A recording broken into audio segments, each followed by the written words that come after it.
tagajärjed või vahel täitsa hulluks minna, et see saaks riik võiks regulatsioone vähendada tegelikult. Võiks, oleks vaja konkreetseid ettepanekuid. Sul ei ole mingi? Ei, mind lihtsalt mina ei tea, kahjuks mina olen nii loll, et ma ei tea, kuidas teha, aga mind õudselt häirib, et meil on, ütleme, 1000 inimese kohta on 116 ametnikku, see on mingi... Palju 1016? Jah. Aga see tegelikult tuleb järgmine asi, kuidas see haldusreformiga tegelikult nii mõtted on? Meie seisukoht on praegu erakonna valimisprogrammis kirjas, et meie arvates haldusreform tuleb teha. Ansip viskab ainult väikseid kodarasse. No see sõltub, nüüd on palju valija käes. Kui siiamaani on ikkagi valija saab otsustada, kui valija toetab, ei toeta, no selles mõttes on, mis on meie nägemus haldusreformist? No teema on huvitav. Nägemus on palju. No, minu arvates on, mis oleks kõige mõistlikum ja normaalselt teostatud oleks ikkagi see, et leppida kokku mingi elanike arv, mis omavalitsus peaks olema. Nii. Ja kui see on kokku lepitud, siis anda omavalitsustele aega ja valitsus vaatab, et keegi ei tekiks nii-öelda aukusid Eesti territooriumil. No nii, nüüd milline elanike arv võiks mõistlikum? See nüüd on, ütleme, agressiivsuse või ütleme, vähem agressiivsuse küsimus. Taanlased panid selle 25 000. Taani nii-öelda viimane omavalitsuste nii-öelda koondumise plaan. Oli 25 000 elanikku. Ja võime alustada väiksemast.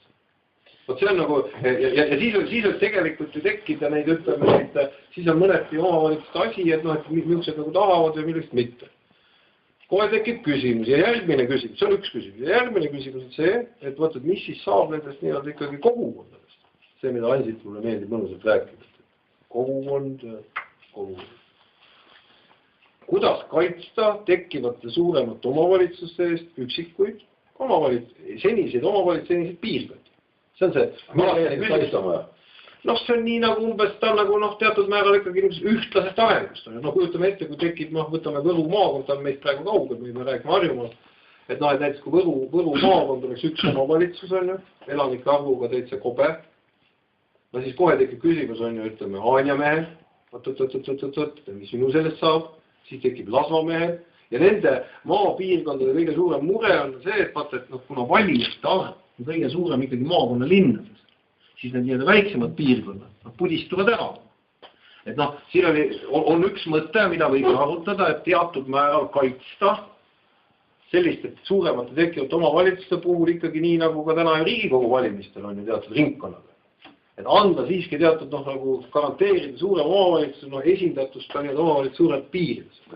Aga mul ei ole siin nagu, et seda teemat tuleks nagu adresseerida, sest see on üks minu tõsisemaid tõstetavaid muresid, et vaata, tekivad mingisugused nii-öelda veel äärealad ja veel suuremad äärealad. Nii, see on, ma ei tea, kuidas te vaatate, mulle tundub, see on teatud määra probleem. See on väga suur probleem ja mitte, et tekib ääreala, vaid ma julgen väita, et enamus Eesti maast on siiski praegu suhteliselt hästi arenenud tänu sellele, et ütleme 90% omavalitsustes on täiesti niisugused omaette fanaatikud on töösotasi, kus ei toimu kiskumist ja mis tõesti läbi toru on seda arengut piirkonnas ajanud ja need on suhteliselt siiski hästi arenenud. Ma nüüd palju Eesti valdades ringi käinud. Kui me võtame nüüd selle kätte ja pistame nad maakonna keskseks, siis... Ma ei öelnud seda. Ma ütlesin elanike arvu järgi. Elanike arv, territoorium läheb teatud piirkondades nii suureks, et seda absoluutselt ei suuda enam hallata. Ja sa lähed kõik mis asja ajama nii kaugelt, ei teata sellest kohalikust olust mitte kuidagi midagi. Selles mõttes, et parem kui praegu nii nagu on. Või näed sa mingitki probleemi kuskil, et mulle muide, ma olen see on see vana Siimanni jutt, sellega sa mind ei võta. Et Siimann rääks kogu aeg oma rõngas valdades, on ikka muidugi palju. Aga ma ikkagi küsin selles mõttes, et see probleem, minu arvates omavalitsus, ma olen täiesti nõus, minu arvates on täiesti vale. Ja ma arvan, mitmed meie erakonnakaaslased on sinust häbematult eksinud. Nad püüavad kuidagi seniseid omavalitsusi halvustada. Ma tead, miks? et see käib mulle ausalt mind torgi. Et meil ei ole vaja alustada, minu arust ma olen seda laias laastus 90% ulatuses nõus, et tegelikult need omavalitsused on, ütleme, täitud vägagi sihukest huvitavat rolli, nad on, ütleme, oma kanti arendanud, mõned paremini või halvemini, aga minu arust jääb nagu puudu oma probleem on see, et nad ei ole omavalitsused. See on üks probleem. Nad on mingisugused kogukonnad, kellel antakse riigieelarvest teatud hulga toetust ja sellega nad siis nii-öelda, ütleme, püüavad asju koha peal teha. Mõni teeb tee, mõni teeb kooli, mõne teeb kiigemaja, mõne teeb selle. Omavalitsus põhiline eeldus on ikkagi see, et neil on mingis, nad on võimelised genereerima reaalseid tulusid. Genereerida reaalseid tulusid tähendab seda, et nad on võimelised ikkagi ajama mingisugust, ütleme, ettevõtluse arengut tekitama.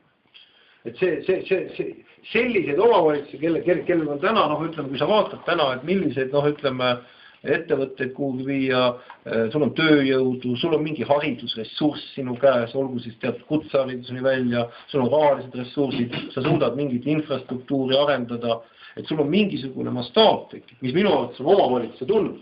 Nad ei ole ju täna omavalitsused, nad on mingid kogukond, ma ei räägi juriidikast praegu, ma räägin sisuliselt asjad. Sa ei saa öelda, kui on, ütleme, näiteks, ütleme, ma ei tea, mingid 4 jalga, näiteks justkui nagu tool, aga tegelikult on koer.